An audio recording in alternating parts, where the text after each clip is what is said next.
कोई है जो मेरी मदद कर सके? मैं बहुत पीड़ा में हूँ। मेरी टांगे जवाब दे चुकी हैं और मेरे बच्चे भूख से तड़प रहे हैं। कोई तो रहम कर दो। अरे जी, आप सुन रहे हैं? कोई औरत मदद के लिए पुकार रही है। आवाज में इतनी बेचैनी है कि रूह कांप जाए। राधा, इतनी रात को बाहर जाना सही नहीं लगता। हो सकता है कोई जाल हो, कोई चाल हो और हम फंस जाएं। आपके मुंह से तो हमेशा डर की ही बात निकलती है। अरे ये कोई औरत की आवाज है। सच में मुसीबत में हो सकती है। आप एक बार बाहर जाकर तो देखो ना। ठीक है, जाता हूँ, पर कुछ गलत हुआ तो इसकी जिम्मेदार तुम होगी। खुद तो जाती नहीं हो और मुझे जाने को कह रही हो। भाग्यवान, देखो कितना अंधेरा है। बिरजू घर से बाहर आता है और देखता है उसे रानी के वस्त्र पहने हुए स्त्री दिखाई देती है। मालिक, मुझ पर दया करिए। मैं कई दिनों से भूखी हूँ। मेरा बच्चा रो रो कर चुप हो गया है। बस एक रोटी दे दीजिए। भगवान आपको सदा खुश रखेगा। तू तो किसी गरीब जैसा ही नहीं सी लगती है। तेरी चाल, तेरी आवाज, तेरी आंखें, सब कुछ अलग है। क्या सच में तुझे खाना चाहिए? मेरे हालात मत देखिए, मेरी मजबूरी समझिए। मेरे बच्चे का जीवन अब आपकी दया पर है। बस एक रोटी दे दो। ठीक है, रुको, मैं अभी लाता हूँ। बिरजू घर के अंदर जाता है, एक रोटी लाकर रानी को देता है। ये लो और जाओ, जाकर अपने बच्चे को खिला दो। एक आखिरी निवेदन है, आप चलकर मेरे बच्चे को अपने हाथों से खिला दो, तभी उसे राहत मिलेगी। मेरा बच्चा बहुत भूखा है। मैंने रोटी दे दी, अब और क्या करूं? अरे क्यों चलूं मैं तुम्हारे साथ? तुम अजीब बात कर रही हो। ऐसा कैसे हो सकता है? मैं एक श्रापित हूँ। अपने हाथों से अपने बच्चे को खाना नहीं खिला सकती हूँ। मैं हर रात किसी भले इंसान की तलाश में निकलती हूँ जो मेरे बच्चे को अपने हाथों से खिला दे, ताकि वो एक दिन जी सके। बस इसलिए मैं तुमसे मदद चाहती हूँ। तभी राधा बाहर आती है और कहती है, जी आप अब तक बाहर हो? इतनी रात को भला कौन है ये औरत? अरे तुम तो दिखने में अच्छी खासी लग रही हो। बिल्कुल रानी की तरह पोशाक पहन रखा है। फिर खाना मांगने की क्या नौबत आ गई? मैं सच में रानी नहीं हूँ। मेरे बदन के कपड़े फट चुके थे। शर्म के मारे मैंने किसी रानी के प्रांगण से कपड़े चुरा लिए, ताकि लोग मुझे इस हाल में न देखें। तूने चोरी की, मगर तेरा चेहरा देखकर लग रहा है कि तुझे मजबूरी ने ये कदम उठाने को मजबूर किया है। मैं बच्चों को भूखा नहीं देख सकी, इसलिए हर रोज किसी अजनबी से उम्मीद लेकर उसके दरवाजे तक जाती हूँ। जी मुझे ये सच्ची औरत लग रही है। इसके दुख आँखों से साफ झलक रहे हैं। आप इसके साथ चले जाइए। हमें इसकी मदद करनी चाहिए, वरना इसका बच्चा भूखा रह जाएगा। कृपया आप इसके साथ चले जाइए और रोटी खिलाकर वापस आ जाइए। तू भी इसकी बातों में आ गई है। चलो ठीक है, देखता हूँ क्या माजरा है। चला ही जाता हूँ भाग्यवान। तुम तब तक दरवाजा बंद कर लेना। बिरजू रानी के साथ जंगल की तरफ चल देता है। बिरजू के मन में बार बार यही सवाल आ रहा था कि ऐसी अजीब औरत आज तक नहीं देखी जो अपने बच्चे को खाना नहीं खिला सकती। फिर भी वो सोचता है और औरत से पूछता है, तू तो कह रही थी कि तेरा बच्चा है, लेकिन ये रास्ता तो जंगल की तरफ है। ना कोई घर नजर आ रहा है, ना कोई रोशनी। तू कहाँ ले जा रही है मुझे? क्या बात है, तू साफ साफ बता दे। थोड़ा और आगे चलिए, बस एक पेड़ के पास रुकना है। बस वहीं तक चलना है। दोनों एक घने पेड़ के पास रुकते हैं। बस अब यही रुक जाइए, यही मेरा बच्चा है। मेरी आपसे विनती है कि बस उसको रोटी का एक टुकड़ा खिला देना। यहाँ तो कुछ भी नहीं दिखाई दे रहा है। ना कोई बच्चा है, ना कोई झोपड़ी। तू मुझे यहाँ क्यों लाई है? क्या सच छुपा रही है? बोल, वरना मैं पूरे गांव को इकट्ठा कर दूंगा। बोल, किस इरादे से तू मुझे यहाँ लेकर आई है? बता दे। और मैं तेरा क्या बिगाड़ा है? मैं तो तेरी मदद करने यहाँ तक आया हूँ। कृपया बता दे, मुझे अब बहुत डर लग रहा है। बिरजू जैसे ही मुड़ता है वो अचानक गायब हो जाता है। वहीं दूसरी तरफ गांव में महेश नाम का एक कुम्हार अपनी पत्नी सुभद्रा के साथ रहता था। फिर एक दिन, अरे सुभद्रा, सुनती हो? जल्दी आओ इधर, जरा मेरी मदद कर दो। शाम हो गई है और मुझे बहुत सारे घड़े बनाने हैं। अरे जी, आपसे नहीं होता है तो क्या सारे घड़े एक ही दिन में बना डालना जरूरी है? कल बना लेना, थोड़ा आराम भी कर लो। नहीं सुभद्रा, ये घड़े कोई आम ग्राहक के लिए नहीं है। महाराज ने खुद कहा है कि पूरे 10 घड़े चाहिए और वो भी आज ही तैयार होना चाहिए, वरना अपमान हो जाएगा मेरा और मैं महाराज से क्या कहूँगा। अच्छा ठीक है, चलो फिर दोनों मिलकर बनाते हैं। जब बात सम्मान की हो तो पीछे नहीं हटना चाहिए। दोनों रात भर मेहनत करते हैं और घड़े बनाकर सो जाते हैं। और अगली सुबह अब सुबह हो गई है, चलो देखता हूँ सारे घड़े अच्छे से सूख गए होंगे ताकि राजमहल भेज सकूं। महेश घड़े देखता है। अरे ये क्या, ये घड़े तो बाकी सब एक तरह के हैं, मगर ये घड़ा सुनहरे रंग में चमक क्यों रहा है? मैंने तो सब एक ही मिट्टी से बनाए थे। ये क्या रहस्य है भाई? सुभद्रा, ए सुभद्रा, अरे जल्दी आओ इधर। ये देखो क्या अजीब बात हो गई है। क्या हुआ जी? सुबह सुबह इतना शोर क्यों कर रहे हो? अरे देखो तो सही, ये घड़ा बाकी सब जैसा नहीं है, ये तो सोने जैसा चमक रहा है। ऐसा कैसे हो सकता है?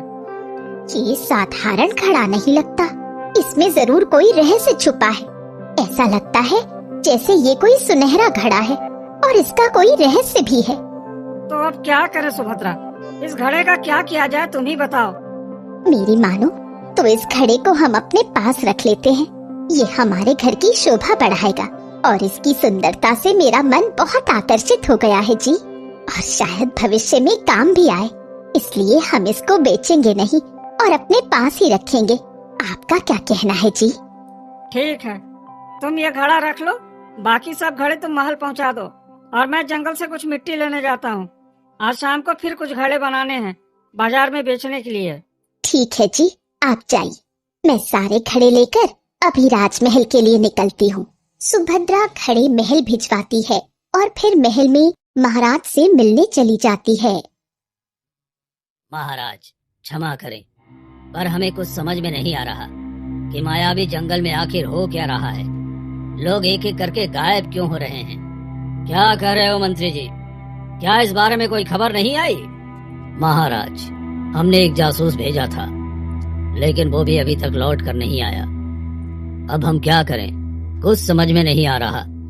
महाराज, अगर ऐसा ही चलता रहा तो एक दिन पूरा राज्य वीरान हो जाएगा। हमें जल्द कोई उपाय खोजना होगा। हमने इस रहस्य को सुलझाने की बहुत कोशिश की है, पर कोई हल नहीं मिला। अब तो हर रोज कोई न कोई गायब हो रहा है। सुभद्रा ये सब सुनती है और कहती है, महाराज मुझे एक अवसर दीजिए, मैं इस मायावी जंगल के रहस्य को सुलझा सकती हूँ। तुम क्या कह रही हो स्त्री? ये कोई साधारण जंगल नहीं है। वहाँ जितने भी गए कोई वापस नहीं आया। वहाँ मायावी शक्तियाँ हैं और भयानक अंधकार है। और तुम एक कुम्हार की पत्नी हो जो दिन भर घड़े बनाता है और बाजार जाकर बेचता है। तुम भी वही काम करो, हमसे जबान लड़ाने की कोशिश मत करना। देखिए महाराज, एक स्त्री जंगल का रहस्य सुलझाने का दावा कर रही है। ये सोचती है कि हम मूर्ख हैं और ये अकेली समझदार है। अरे तुम तो बस मटका देने आई थी, मटके दे दिए ना, अब चुपचाप लौट जाओ। ज्यादा बहादुरी दिखाने की जरूरत नहीं है। हिम्मत तो देखो तुम्हारी, राजा के सामने क्या बोलना चाहिए ये भी नहीं पता है तुम्हें। मंत्री और दरबारी एक दूसरे की ओर देखते हैं और उनको लगता है कि ये स्त्री क्या ही कर लेगी जो इतनी बड़ी बातें कह रही है। आपको जो बोलना है बोल दीजिएगा, लेकिन मैं कल उस जंगल में जाऊंगी और सच्चाई जानकर ही लौटूंगी। आप सबको बता दूंगी कि एक स्त्री भी क्या कर सकती है, तो मेरा नाम भी सुभद्रा नहीं। बहुत हो गया ये तमाशा। सुभद्रा, मैं तुम्हें वहाँ जाने नहीं दूंगा। पहले ही कई लोग वहाँ से लौट कर नहीं आए हैं। अगर तुम भी लापता हो गई तो हमारी चिंता और बढ़ जाएगी। तुम सीधे अपने घर जाना, तुम्हें कोई जरूरत नहीं है जंगल जाने की। वो हमारी समस्या है और हम इस राज्य के राजा हैं। हम अपना कार्यभार देख लेंगे, तुम्हें चिंता करने की आवश्यकता नहीं है। तुम अपने घर के लिए प्रस्थान करो। सुभद्रा चुपचाप महल से लौट आती है अगले दिन सुभद्रा फिर राजमहल जाती है। मंत्री जी, कुछ करना होगा। आज फिर एक लड़की जंगल की तरफ गई है और अब तक वापस नहीं आई। हर दिन कोई न कोई गायब हो रहा है। ये सिलसिला रुक क्यों नहीं रहा? हमें तो अपने राज्य के लोगों की काफी चिंता हो रही है मंत्री जी। महाराज, मैं भी यही सोच रहा हूँ। आखिर इतनी सुरक्षा के बावजूद ये सब कैसे हो रहा है? हमें पता लगाना ही होगा महाराज। तभी सुभद्रा राजमहल पहुंचती है और वो मंत्री जी से कहती है कि अंतिम बार मुझे महाराज से मिलना है। मंत्री पहले तो मना कर देता है, लेकिन फिर सोचता है कि इस बार स्त्री को महाराज खुद धक्के देकर महल से निकाल देंगे। ये सोचकर वो उसको महाराज के कक्ष तक ले जाता है, जहाँ रानी भी उपस्थित होती है। महाराज, मुझे उस रहस्य का पता चल गया है कि वो लोग कहाँ जाते हैं और कौन उन्हें वहाँ खींचता है। तुम फिर यहाँ क्यों आ गई सुभद्रा? क्या तुम्हें हमारी बात समझ में नहीं आई थी? हमने साफ कहा था कि अब तुम इस मामले से दूर रहो। फिर भी तुम क्यों आई हो? हमने तुम्हें अच्छे से समझाया था कि हम इस समस्या का समाधान खोजने में लगे हुए हैं। तुम जाओ सुभद्रा, हमारी समस्याओं को और मत बढ़ाओ। महाराज, कल मैं यहाँ से सीधा उस मायावी जंगल में गई थी और वहाँ मेरी मुलाकात एक चुड़ैल से हुई थी। उसी चुड़ैल ने मुझे सब कुछ बताया कि लोग क्यों गायब हो रहे हैं और कहाँ जाते हैं। क्या तुम सच कह रही हो सुभद्रा? तुम जंगल में गई और फिर जिंदा वापस आ गई? ऐसा आज तक किसी के साथ नहीं हुआ। तुम वापस कैसे आ गई? क्या ये सब कोई सपना तो नहीं था? हे भगवान, इसे कैसे पता चल गया? कहीं इसे मेरी सच्चाई पता तो नहीं चल गई? नहीं नहीं, ऐसा नहीं हो सकता। मुझे इस औरत को किसी भी हालत में महल से बाहर निकालना होगा, नहीं तो महाराज को सब पता चल जाएगा। ये औरत क्या बकवास कर रही है महाराज? इसे यहाँ से जाने के लिए कहिए। ये झूठ बोल रही है। आप ये क्या कह रही हैं महारानी? मैं तो सिर्फ सच्चाई बता रही हूँ। मैंने जो देखा और सुना सब बताना मेरा कर्तव्य है। इसी बात को उजागर करने मैं यहाँ आई हूँ महाराज। कृपया एक बार मेरी पूरी बात सुन लीजिए। हमें तुम्हारी कोई बकवास नहीं सुननी है। तुम जैसी गरीब औरतें अक्सर झूठ बोलकर महलों में धन और सहानुभूति लूटने आती हैं। हम सब मूर्ख नहीं हैं जो तुम्हारी कहानियों पर भरोसा कर लें। चलो निकलो यहाँ से, नहीं तो सिपाहियों को बुला के धक्के मार के यहाँ से निकलवा दूंगी। सुभद्रा को बहुत बुरा लगता है। सुभद्रा वहाँ से चुपचाप लौट जाती है। रानी अचानक इतना उत्तेजित क्यों हो गई ये सब सुनकर? और सुभद्रा की बातों पर इतनी जल्दी प्रतिक्रिया क्यों दी? कुछ तो गड़बड़ है। रानी, आपने उसे क्यों रोका? आखिर वो तो अपनी बात कहना चाहती थी। आप इतना बेचैन क्यों हो गई? मुझे उसकी पूरी बात तो सुनने देते। वो क्या कह रही थी? वो औरत बस नौटंकी कर रही थी महाराज। उसका कोई विश्वास नहीं है। ये सब बहाना है ध्यान खींचने का, प्रसिद्धि प्राप्त करने का। आप उसके बारे में इतना मत सोचिए। इतना कहकर रानी वहाँ से चली जाती है। महाराज, मुझे रानी का व्यवहार कुछ अस्वाभाविक लग रहा है, जैसे वो कुछ छुपा रही हो। हाँ मंत्री जी, मुझे भी ऐसा ही लग रहा है। आप अपने सबसे वफादार सैनिक को भेजिए जो रानी की हर हरकत पर नजर रखे। हमें जानना होगा कि वो कहाँ जाती हैं और क्या कर रही हैं।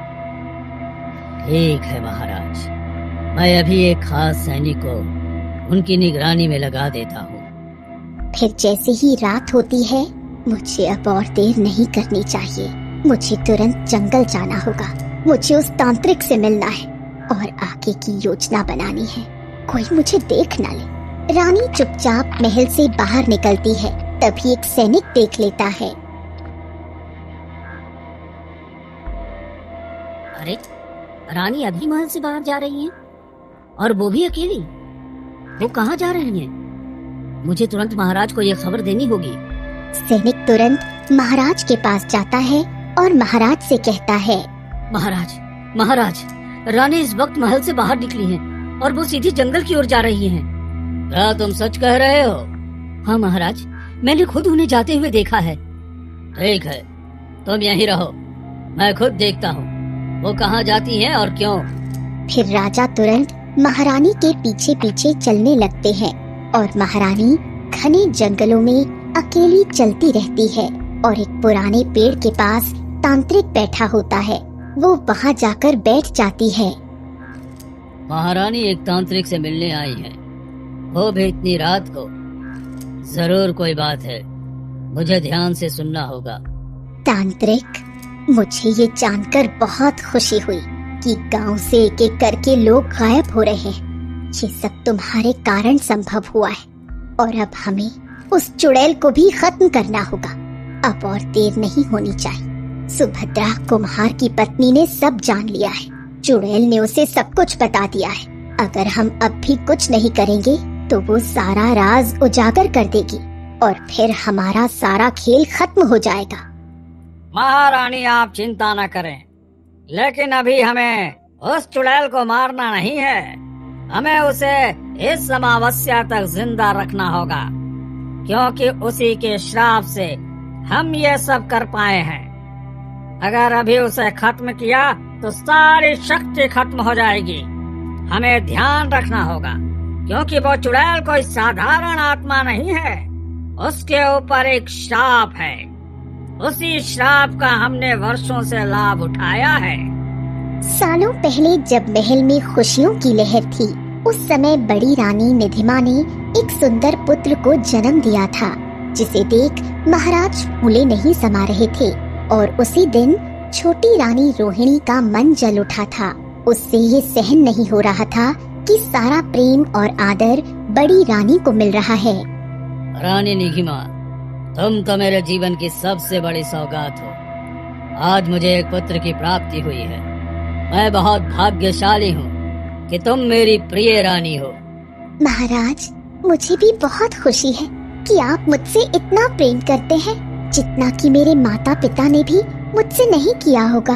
वहीं दरवाजे पर ये सभी बातें रानी रोहिणी सुन लेती है। मुझसे इन दोनों की खुशी देखी नहीं जाती।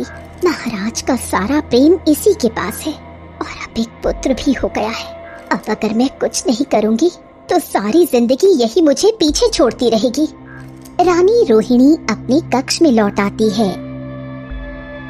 महारानी, आप इतनी विचलित क्यों हैं? क्या हुआ आपको? अब बहुत हो गया। मैं इस निधिमा से छुटकारा चाहती हूँ और उसे महल से दूर करना चाहती हूँ। महारानी, ये बहुत हिम्मत की बात होगी। महारानी निधिमा को सब राज्यवासी बहुत चाहते हैं। अगर कुछ गलती हुई तो वो आपके लिए बहुत बड़ा खतरा बन सकता है। लेकिन अगर आप कहें तो मैं एक उपाय बता सकती हूँ। क्या उपाय है? बोलो जल्दी। आज रात आप महारानी के भोजन में एक विशेष चूर्ण मिला दीजिए, जिससे वो बेहोश हो जाए, और फिर आप एक पत्र छोड़ दीजिए, जिससे सबको लगे कि महारानी अपनी इच्छा से महल छोड़ गई हैं। फिर आप उसे एक पुराने तांत्रिक के पास ले जाइए, जो उसे हमेशा के लिए गायब कर देगा। ठीक है, यही सही समय है। अब देखती हूँ ये निधिमा कब तक रास्ते का कांटा बनी रहेगी। और जैसे ही रात होती है, रानी रोहिणी दासी के हाथों भोजन भिजवाकर बड़ी रानी के कक्ष में जाती है। दीदी, आप दिन भर से पीड़ा में हैं, तो मैंने सोचा आपके लिए भोजन भिजवा देती हूँ। आप भोजन करके विश्राम कर लेना दीदी। रोहिणी, तुम तो सच में मेरा बहुत ख्याल रखती हो। ठीक है, मैं भोजन कर लेती हूँ। रानी रोहिणी वहाँ से जाने का नाटक करती है और दरवाजे के बाहर खड़े होकर देखती रहती है कि बड़ी रानी कब भोजन करेगी। बड़ी रानी जैसे ही भोजन ग्रहण करती है, वो तुरंत बेहोश हो जाती है। आ जाओ जल्दी दासी। दासी आती है और कुछ गद्दार सैनिकों की मदद से उस रानी निधिमा को चुपचाप बाहर ले जाती है। फिर रानी रोहिणी एक पत्र रानी निधिमा के कक्ष में रख देती है। महाराज, मैं निधिमा आपसे क्षमा मांगती हूँ। मैं किसी और से प्रेम करती थी और उसी के साथ जाना चाहती हूँ। मैंने आपके साथ बस एक पुत्र को जन्म देने के लिए समय बिताया, लेकिन अब मैं अपनी मर्जी से जा रही हूँ। कृपया मुझे ढूंढने की कोशिश ना करें। ये खत लिखकर रोहिणी कमरे से चली जाती है और जैसे ही सुबह होती है। ये क्या? मैंने निगमा को इतने प्रेम से जीवन दिया और अब वो ये पत्र छोड़कर चली गई। ये बात मुझे समझ में नहीं आती। क्या ये सच है? महारानी, हमने जो सालों पहले वो षड्यंत्र रचा था और जो पत्र तुमने लिखा था उसे सबने सच मान लिया, और उस दिन से लेकर आज तक हमने इस रहस्य को राज बनाकर रखा है। हाँ तांत्रिक, हमने मिलकर जो चाल चली थी उसमें हमें सफलता मिली और अब 10 साल हो चुके हैं। 10 साल तक मैंने इस राज्य को अपने हाथ में रखा, लेकिन अब ये चुड़ैल और वो सुभद्रा हमारे लिए खतरा बन चुकी है। महारानी, आप निश्चिंत रहिए। अब जल्द ही अमावस्या की रात आने वाली है और हमें 7 लोग चाहिए, जिनमें से 2 को हमने इकट्ठा कर लिया है। 7 लोग पूरे होते ही हम उस चुड़ैल की बलि दे देंगे, नहीं तो वो चुड़ैल अपने असली महारानी के रूप में वापस आ जाएगी। अब हमें जल्दी से जल्दी गांव से 5 और लोगों को गायब करना होगा, तभी अमावस्या की रात तक बलि की पूरी संख्या पूरी होगी। मैं भी पूरी कोशिश करूंगी, लेकिन एक बात मुझे अंदर से बहुत खल रही है। 10 साल पहले जब मैंने रानी निधिमा को राजमहल से हटाया था और एक नकली खत छोड़ दिया था, तब किसी को भी शक नहीं हुआ। जो भी जंगल गया वो कभी लौट कर नहीं आया। लेकिन अब ये कुम्हार की पत्नी कैसे बच गई? ये कैसे वापस आ गई? ये कैसे सच जान गई कि चुड़ैल कोई और नहीं बल्कि रानी निधिमा है? आपकी चिंता बिल्कुल सही है महारानी। वो कोई साधारण स्त्री नहीं है। उसका जन्म एक विशेष नक्षत्र की पूर्णिमा की रात हुआ था, जिस कारण उसमें दिव्य ऊर्जा है। वो किसी भी मंत्र विद्या को तोड़ सकती है। वो किसी भी समय किसी भी बंदिश को लांघ सकती है। इसी कारण वो चुड़ैल को देखकर बेहोश नहीं हुई और सच जान गई। तब तो अब हमें उसे हर हाल में रोकना होगा, वरना वो सब कुछ महाराज को बता देगी और तब हमारा राज ही खत्म हो जाएगा। एक बार तो मैंने उसे रोक लिया, लेकिन हर बार मैं उसे रोक नहीं पाऊंगी। आज कुछ भी हो जाए, मुझे इस जंगल का रहस्य तो जानना ही। बहुत दिन हो गए डरते डरते, अब और डर नहीं सहा जाएगा। मुझे सबको साबित करना है कि औरत कुछ भी कर सकती है। वो आगे बढ़ती है, अचानक उसके सामने एक रहस्यमयी और डरावनी चुड़ैल प्रकट होती है। तो ये है वो चुड़ैल जिसके नाम से सब गांव वाले कांपते हैं। लेकिन इसमें डरने जैसा क्या है? ये भी तो कोई जीव ही है। तुम जंगल की चुड़ैल हो, मुझे तुमसे कुछ जरूरी बात करनी है। बताओ, ये गांव के लोग जंगल में आते हैं और फिर लौटते क्यों नहीं? तुम मुझे देखकर बेहोश नहीं हुई। 10 सालों में पहली बार कोई मेरे सामने खड़ा रह पाया है। तुम डर क्यों नहीं रही? क्या तुम्हें मेरे रूप से भय नहीं लगता? मैं डरूं क्यों? तुम तो एक चुड़ैल हो और मैं एक इंसान, लेकिन इसका मतलब ये नहीं कि मैं तुमसे डरूं। हम दोनों ही कोई ना कोई पीड़ा झेल रहे हैं जीवन में। और तुम बताओ, तुम यहाँ जंगल में क्या कर रही हो? तुम्हारी क्या मंशा है लोगों को गायब करने में? मैं कोई साधारण चुड़ैल नहीं हूँ, मैं तो रानी निधिमा हूँ। 10 साल पहले मैंने एक पुत्र को जन्म दिया था, लेकिन मेरी सौतन रानी रोहिणी ने मुझसे जलन में मुझे एक तांत्रिक को सौंप दिया और उस तांत्रिक के अभिशाप से जो भी मुझे देखता है वो बेहोश होकर उसी गुफा में जाता है और वही कैद हो जाता है।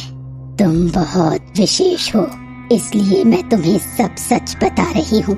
तुम जाकर महाराज से कह दो कि मेरे इस रूप से डरे नहीं, और गांव वालों को भी पता चल जाएगा कि सच्चाई क्या है और कोई मुझसे नहीं डरेगा। तो तांत्रिक को जो 7 लोग चाहिए वो पूरे नहीं होंगे और फिर मैं अमावस्या को अपने असली रूप में आ जाऊंगी। तुम ये कर सकती हो क्योंकि तुम सबसे अलग हो। तुम मुझसे बिना डरे बात कर रही हो, इसलिए ये कार्य तुम कर सकती हो। महारानी, आपके साथ जो हुआ वो अत्याचार है। मैं वादा करती हूँ मैं ये सच्चाई महाराज तक पहुंचाऊंगी और आपको इस तांत्रिक के जाल से आजाद कराऊंगी। हे भगवान, ये सब वर्षों से मेरे पीछे षड्यंत्र रचा जा रहा था। मेरी प्रिय रानी निगमा को तंत्र विद्या करके चुड़ैल बना दिया गया और मेरे पुत्र को माँ से अलग कर दिया गया।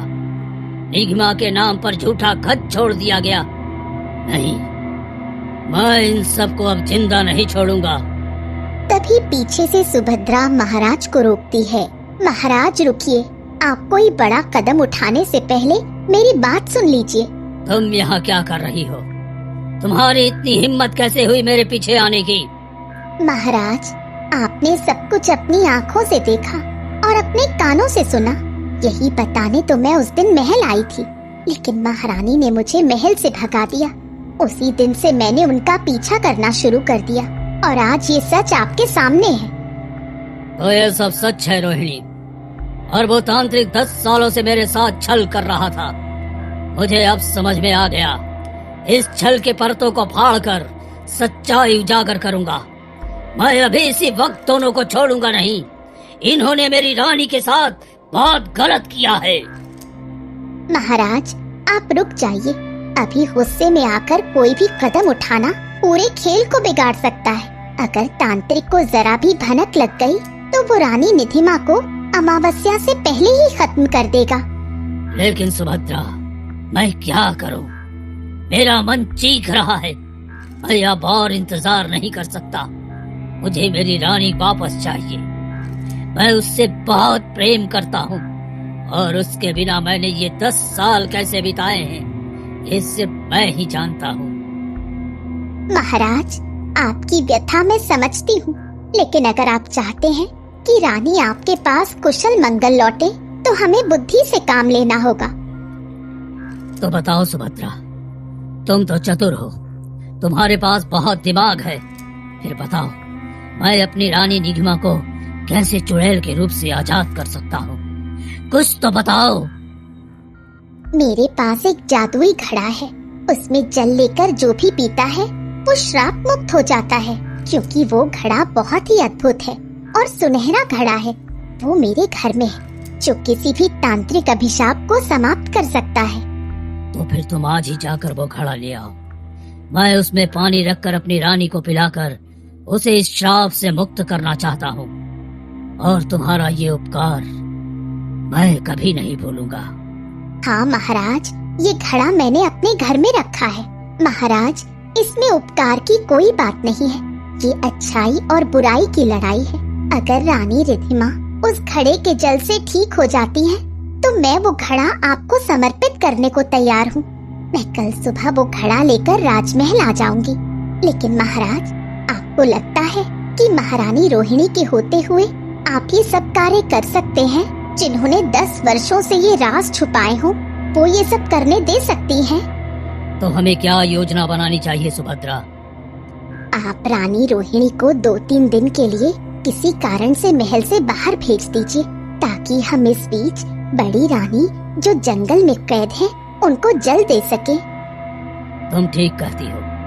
मैं कोई उपाय सोचता हूँ जिससे रानी रोहिणी को कुछ दिन राज्य से बाहर भेजा जा सके। फिर महाराज उस घने जंगल से महल लौट आते हैं। अगली सुबह। क्या हुआ महाराज? आप यूं अचानक इतनी परेशान क्यों लग रहे हैं? सब ठीक तो है? रानी, मुझे रात में एक भयानक सपना आया। हमारे कुल देवी ने दर्शन दिए और कहा कि हमें उनके मंदिर पर कुछ प्रसाद चढ़ाना है। तो आप चाहिए महाराज, आप ही कुल के अधिपति हैं। आपके हाथों से पूजा होनी चाहिए। मैं नहीं जा सकता। आज मुझे सभी मंत्रीगण से राज्य के भविष्य को लेकर परामर्श करना है। फिर तो मैं आपकी आज्ञा टाल ही नहीं सकती। मुझे जाने का तो बिल्कुल मन नहीं है, लेकिन मैं आपकी खातिर जरूर जाऊंगी। महाराज, आप आ गए। मैं तो समझ बैठी थी कि अब जीवन में कभी आपको नहीं देख पाऊंगी। 10 वर्षों से मैं हर रात आपका इंतजार करती रही, लेकिन आज मुझे विश्वास ही नहीं हो रहा कि आप मेरे सामने खड़े। निगमा, अब चिंता मत करो। मैं तुम्हारा सब सच जान चुका हूँ और अब मैं तुम्हें इस अभिशाप से मुक्त करूंगा। ये लो, ये है सुनहरे घड़े का पानी, इसे पी लो, तुम इससे ठीक हो जाओगी। क्या मैं सच में ठीक हो सकती हूँ महाराज? क्या मैं फिर से एक इंसान बन सकती हूँ? हाँ निगिमा, तुम्हें अब कोई नहीं रोक सकता। ये पानी पी लो, फिर तुम पहले की तरह इंसान बन जाओगी। रानी निधिमा जल पीती है और कुछ ही समय में वो चुड़ैल से अपने असली रूप में आ जाती है। महाराज, मैं ठीक हो गई, मैं फिर से आपकी रानी बन गई। मैं बहुत खुश हूँ। अब मैं हमारे पुत्र को देख पाऊंगी। अब मैं इस भय से मुक्त हूँ। महारानी, आप सच में बहुत साहसी हैं। आपने इतने वर्षों तक इस श्राप को झेला, लेकिन हार नहीं मानी। सुभद्रा, ये सब तुम्हारी वजह से हुआ है। अगर तुम न होती तो शायद मैं अपनी रानी को कभी नहीं पाता। रोहिणी लौटती है और निधिमा को देखती है। तुम यहाँ कैसे आ सकती हो? नहीं नहीं, ये कोई सपना है, ये हो ही नहीं सकता। हे भगवान, मुझे क्या हो गया है? मुझे महारानी निधिमा क्यों दिखाई दे रही है? ये मुझे ही दिख रही है या और किसी को भी दिख रही है? ये कोई सपना नहीं है रानी रोहिणी, ये सच्चाई है। मैं लौट आई हूँ और तुम्हारा कृत्य अब सबके सामने आ चुका है। रोहिणी, तुमने जो मेरी रानी के साथ किया, जो तुमने हमारे विश्वास के साथ किया, उसकी सजा तुम्हें मिलनी ही चाहिए।